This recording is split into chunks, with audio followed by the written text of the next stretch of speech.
very much for the introduction. So as was already said, my name is Konstantin, and I'm the only thing between now and lunch. So I'm going to try to make it interesting and hopefully worth your while. So just a quick show of hands. Who in the room knows Tableau? Okay, cool. Who has used Tableau? Perfect. That was the reply I was looking for. So just a very quick thing. This is not a marketing thing, but this is going to be important later on. So our mission as a company has always been, from the time it was founded in the bedroom of one of our founders, to help people see and understand data. Now, people is marked here because we care about people. That's what it's all about. But the seeing part is the easy part, and that's the data visualization part. The hard part, the actually really important part, is the understanding. That's where visual data analytics come in. And I hope this will make sense in the end why I mentioned that. So let's talk about why we visualize data and why is it so effective. Normally, this is the point where I play a game with you and you can win t-shirts. Unfortunately, the Swiss customs confiscated all our swag. They probably liked it too much. So there's no quiz, there's no swag. So I'm just going to go through this a bit more quicker because I love movies. And there is one thing about all those movie stills that is the same. So normally I would ask for the movies. So this is Iron Man, Avengers. Just look at them. This is, this is Avatar, sorry. This is Avengers. And this is for all the people like me in the room, like Star Wars, Star Trek, Kit from Knight Rider, and also War Games, one of my all-time favorite movies.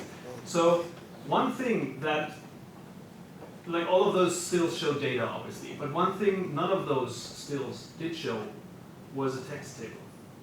And that's the big problem. So currently, and to this day, lots of people think, okay, I need to see my data, so please print me a big text table where I can see all my numbers to the 7th digit. We don't really think that's true. I have an example for you, which, since you guys are probably machine learning people, you know this data set. This is Anscombe's quartet, right? Small data set, which has some very interesting peculiarities. So if you just look at the data, this is what people want, right? They want the data table.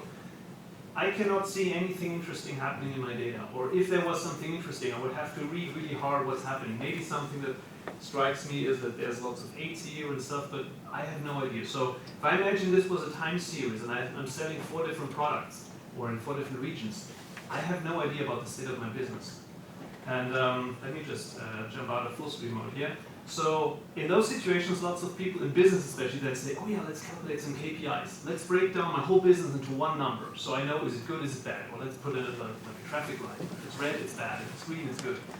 So let's try that. Let's actually remove the level of detail. And welcome in Tableau, by the way. So let's just break everything down to one KPI. Oops. So now we actually see that all the data is the same in all 4 regions. Like if we sum it up.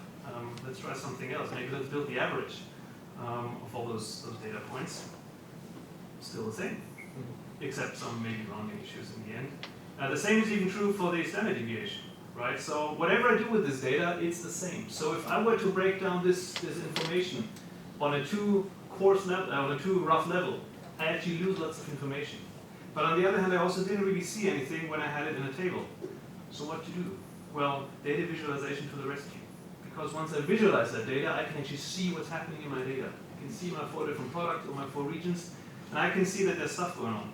By the way, fun fact, even if you put in linear regression, you can see that it's the same for all 4 data sets. Right? So I love this data set.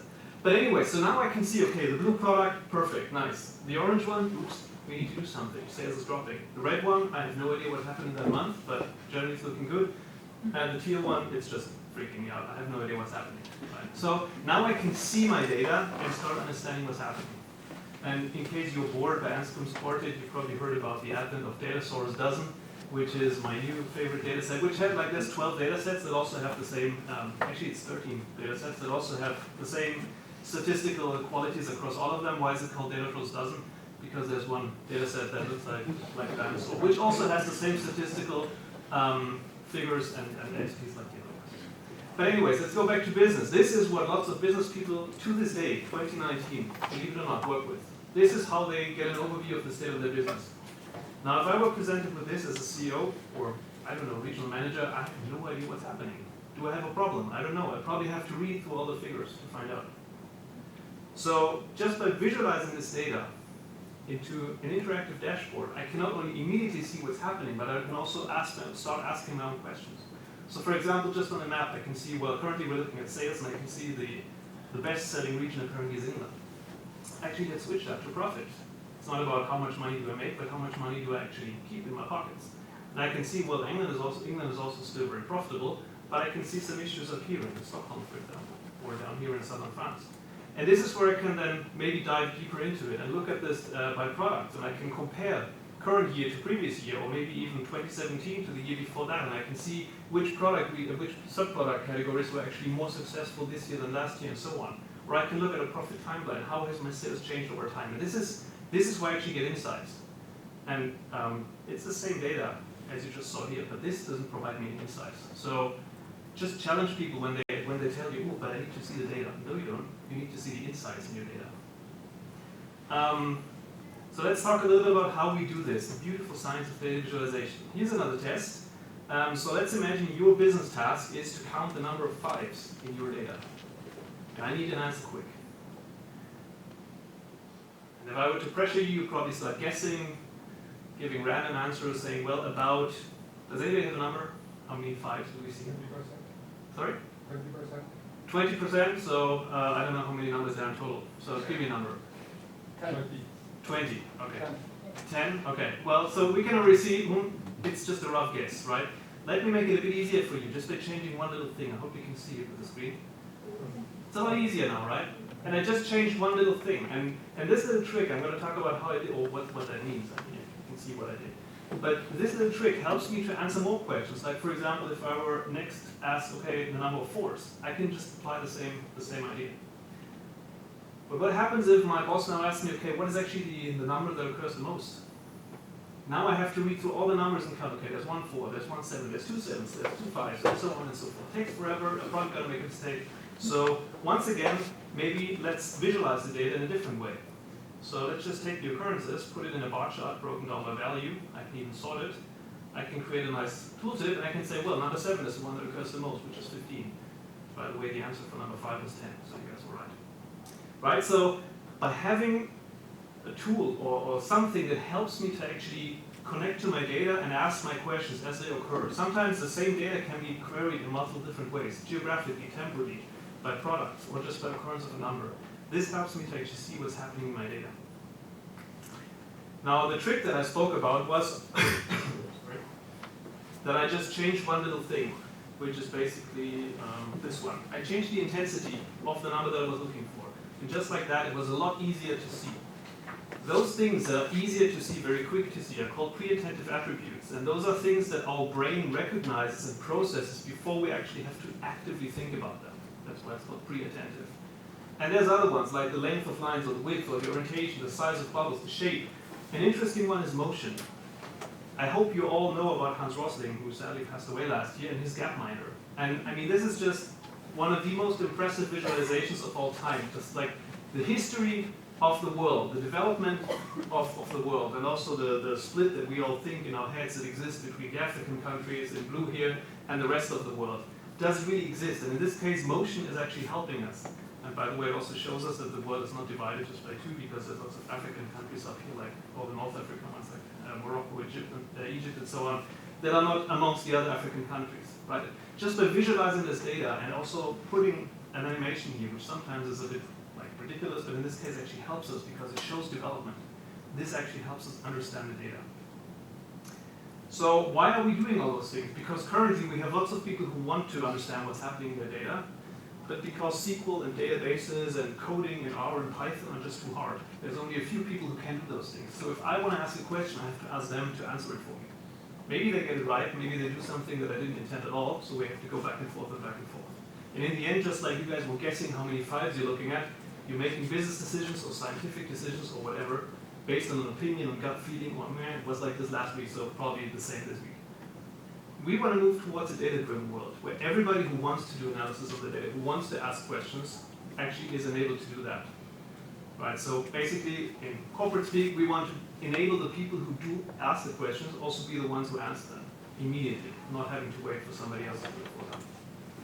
How do we do this? Basically, it's really hard because on the one hand, we want to enable everybody by lowering the barrier into analytics to be able to do that. On the other hand, we all know the data is getting more complex, the questions are more complex, so we need to be able to provide more and deeper analytics. How do we do that? I'm going to show you in a second.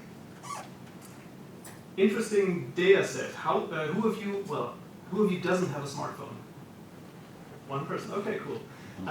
So even if you guys turn off your phone, are you aware that you are always being traceable? Like everybody, like your network provider knows where you are, even if you turn off your phone. So there's an interesting project. So this guy in Australia, Will Ockenden, he's a reporter, and he actually read about this. He couldn't believe it, so he asked his network provider to give him the data, and he then open sourced the data, anonymized, and asked people, what can you find out about my life? So let's find out about Will's life. First of all, the first thing I always do whenever I connect to a new data set is I look how much data do I actually have. So let's just look at the number of communications, and you can see how I'm working with Tableau. I'm not going to explain it to you now, but just see how much code I actually have to write to get to my answers. So I can see I have a data set of about 10,000 records. It's not big data, it's small data, which is cool. Small data can also be interesting. Let's break it down by day maybe, because I want to see the timeline. And I can already see some interesting spikes, like this one.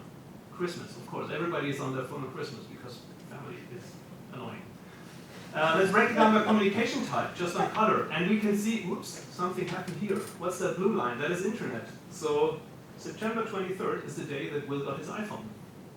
Right? So I just found my first insight. I can also change the way I'm visualizing stuff just by breaking down those bars. Now I can see those gaps. Very interesting. Maybe we'll look into this later, depending on how much time I have. Let's actually save this one as time.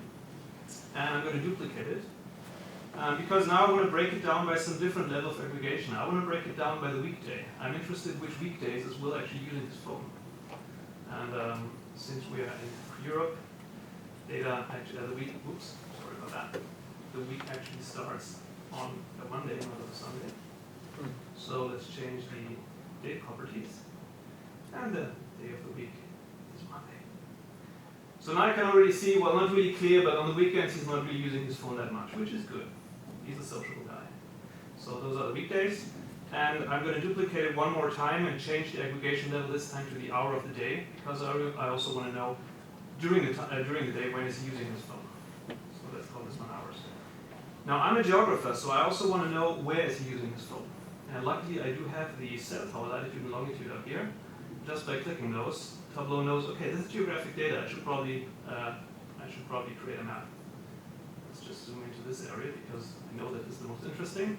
I'm going to break it down by the cell tower name, and also again by the day, like this. And maybe let's let each of those bubbles now represent one cell tower that his phone was logged into. Let's maybe scale them in size by the number of communications that happened. Make it a bit bigger. And let's also assign this one to color so we can see some stuff. Oops. Right, so this is, I don't know, maybe already an interesting view. Let's zoom in a bit more. And now we can actually save this one as map. Now that we created like a temporal view on my data, and also this geographic view, we can also put them together and start asking questions. So I'm building an interactive dashboard here, right in front of you. Let's put the map on the main screen, because everybody loves maps, right? And let's put our two timelines, the weekdays and the hours on the right-hand side. And the fun thing is now I can actually make those things interact with each other. I can see them next to each other, but I can also make them interact with each other just by clicking this little symbol here. Again, no scripting. I can do that, even my mom can do that. Just clicking this for all three containers, and you can't see anything now, but in the background they're now linked. So now I can do interesting things. If I want to know where's Will living, hopefully he's at home during the weekend a lot. So let's just select the weekend and look at the map what changes. We can immediately see that this area down here got a lot less and this one got more. So we can assume that he's living up here. If I had more time, I can actually show you the exact home address. People did that. That was actually the really interesting part about this, open sourcing his data, how much people could find out. The other thing is, when are you at work? Mostly between 9 and 5 maybe. So down here in the timeline, oops, let's maybe select 9 to 5. And we can not as clearly see that he's spending a lot more time down here in downtown Sydney, by the way, that is. But since he's a reporter, he's also like working from home a lot and so on. People also found out that he's always working at home on Thursdays, or that he shifted that home day actually during the time of this recording. So all kinds of interesting things we can do here. Another interesting thing, if we just, let me select this selection tool. If we're looking at those points in between his home location and his work location, this is the commute. So let's look at what happens here. First of all, as I said, he's not really commuting a lot on Thursday. Second thing, we can see, well, in the morning everybody commutes at the same time, sucks. In the evening it's a bit more stretched out. But the interesting bit of information here is this is his commute, and he's using mostly internet, which means browsing websites. Hopefully he's not doing this while driving a car. So we can assume that he's driving by bus, by train, or as in this case, by ferry. People in Sydney commute by ferry, very cool. So again, another piece of information I could find. Last thing I want to show you, because I'm not sure how much time I have left, let me also include this general timeline that we built earlier. Let's also hook it up. And let's look at those breaks, right? Actually, let's look at this one maybe. What happened in those days? So let's just focus on these. Keep only, and well, it's not really obvious, so let's just focus on the very last day before one of those gaps. Let's just select this and we can see a few things. First of all, that was Friday, what was it, October 10th. And we can see when he communicated, and communication ends at 3 p.m. We can also see that he used his phone at home and down here, and maybe you can already see it from the background map. This is Sydney Airport. So let's just see what he did at Sydney Airport by just selecting this. And we can see he spent roughly like about 3 hours there, right? Sometime 12 o'clock something to 3 o'clock something. When do you spend 3 hours at the airport? When your flight is delayed, that's actually a good answer, I never thought about this. But mostly, let's think positive, when you're on an international flight, right? Then you have to be at the airport early. And as it turns out, he actually went to the US for a business flight.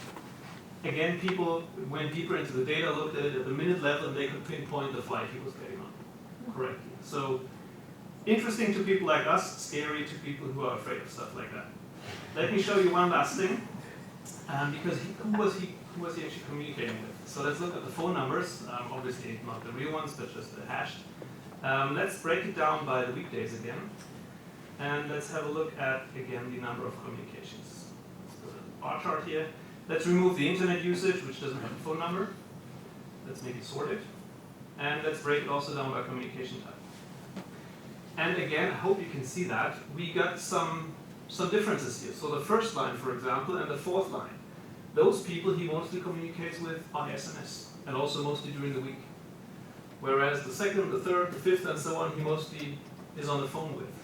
And by kind of looking at those behavioral patterns, we can actually derive that the first and the fourth pattern are his mom and his dad, who don't really like to talk much, they just write SMS, and the other ones are his work colleagues, for example.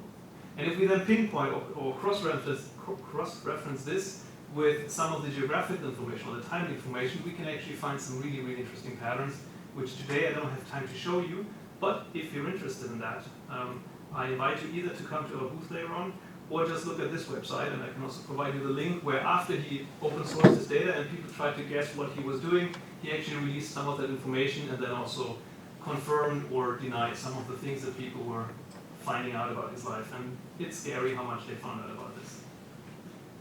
So this was just supposed to give you a brief idea, and again, how many lines of code did you see me write? 0. So that is the power of visual analytics if you are provided with a tool that actually enables everybody to do that. The interesting thing though is it doesn't stop at like easy drag and drop things, but you could also, for example, if that's even too hard for you, you could start asking questions directly to your data. So for example, this is now on top of server, I can publish the data source up there, and I can just ask it, let me just zoom in, communications per day. And you can see how we call this ask data, how this algorithm in the background actually transforms my natural language query into a database query, and then also creates a list. And I can even then, and this is kind of very interesting in context or in relation to the keynote we heard this morning about context. So the context of this visualization, I hope that's a hard word, is communications over time. But I also want to, and I'm now again in the top here where my cursor is blinking, I now want to use that context to ask more questions, to go deeper and deeper. And I can, for example, say, okay, by type. Right? And this is not an English sentence, but the system understands what I'm doing because it is aware of the content. And maybe I want to analyze this only in New South Wales. And you can also see, well, you couldn't really see it now, but you can see that it changes, that it actually broke the data down with a filter. And you can also see up here, this is the actual database query, kind of, human readable format, that the system created for me based on this clear text information that I entered. So this is how we are actually lowering the entry barrier to the system. On the other end, we also invite data scientists, crazy people like us, to write really complex machine learning models, for example, as we saw in the last talk, and still make them accessible to other people. So, for example, this is a web platform for like a real estate office. And if I want to know, if I want to buy a house in Seattle, for example, and I want to know how much would I probably have to spend for a certain kind of thing. So let's say I need 5 bedrooms, 4 bathrooms, should be 3,000 square feet living, and the lot should be 4,000. And I already know kind of where I want to live, so I can enter a zip code that I'm interested in. And I can now start running a model. And as you can see, this is running in the background. And if it would take too long, it would actually send me an email when it's done, but this one shouldn't run too long. So now there's a complex machine learning model running in the background. As you will see, the result of that model can be opened in one of those interactive workbooks or dashboards in Tableau that we just saw. And I can then even start to interact with it and further drill down into my analysis and find out, first of all, the most important part of information. I probably have to pay about $710,000 for that. Okay, and then I can actually cross-reference that with actual things that are currently on the market. And I can look, okay, is this, like I probably have to compromise at some point, but which compromise do I want to do? I can go into it and actually find out things, filter down and so on. And in the end, when I'm done, I can export the data, or I can export it to a PDF and give it to whoever's going to pay for that house. Or I can even go one step further and say, I'm really interested in what that data has for me. I can go into edit mode. And now I'm still in the browser, I'm still in this kind of embedded environment, but I do have, well, this is a sad face, okay. What happens when you work on a demo server? I should have, let me try one more time. I should have the same interactive analytical platform. Okay, it doesn't work, sorry. The same interface basically that I have on the desktop, I also have in the workbook, in the browser, sorry. So I can now go even deeper. On top of what other people built for me, this report that I just saw, I can also then start asking my own questions. Maybe I want to live a certain distance from the coast or something because I'm afraid of sea monsters, whatever.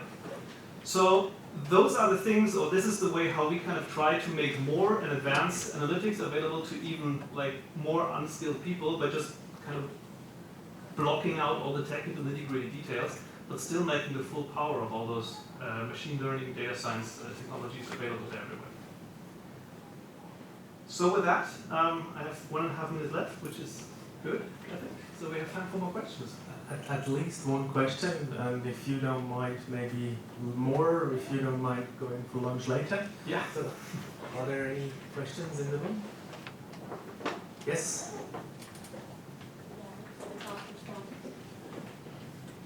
I was just wondering, is the code accessible to those who wanted to look at it? Yes, absolutely. So every time So you don't make it sort of, it's not a black box, but rather No, it's not a black box. To. It's not a black box. Every time you build a visualization like this, Tableau in the background builds a database query, first in a like data source agnostic language, which we call VSQL, which is then being translated to the syntax of the data source or data sources that underlie this kind of project, which are then sent to the databases where they're processed. They send back result sets, which are then being visualized. And that's actually also one of the interesting parts. You can integrate all kinds of different data sources. So you can combine your SAP BW with Salesforce CM data, then push up the Excel file with your latest sales quota, and still all of them together in one dashboard. I think that's really powerful. If you really want to see the queries, there's also a way to see those. Normally we don't show them because people would just be scared of it, and that actually what inhibits people of accepting technology. If they're scared of it, they don't understand it, if it looks too complicated. That's why we kind of focus on making the interface as friendly as possible and as non-existent as possible. The thing is, as much as it saddens me as a Tableau employee, people don't want to work with Tableau. People want to know what's hidden in their data. We're just helping them to get there. It's like this, I don't know if it's a real quote by the CEO of Black & Decker. People don't want drills. People want holes in walls because they want to hang up a picture of their grandma. The drill is just a tool to get there. So let's make this experience of drilling a hole as pleasurable as possible and easy as possible. We're doing the same thing with the UI of Tableau. Just very untechnical, very hopefully unscary, easy to use, drag and drop, whatever you want to do. But if you want to get to the nitty-gritty details, you can always do that. You can even handwrite SQL code if you want that. Okay, thank you, Konstantin. Here's one more over here. Thanks for the presentation. Data cleaning takes a lot of time.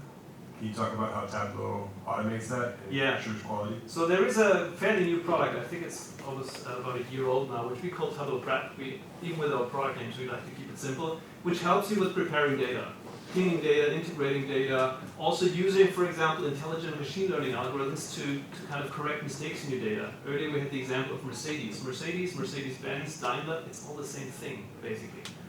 So what if you had an intelligent algorithm that helps you if you receive a file that has attributes with all different kind of writings or place names, and can correct them for you, so that later on, when you actually work with the data, it all actually is aggregated into one. This is what we call data prep or Tableau prep. It can look like this. Again, I can show you later on at the booth. And you can integrate all kinds of interesting things. Even in the upcoming versions, you will be able, and that's what really fascinated me about the last talk.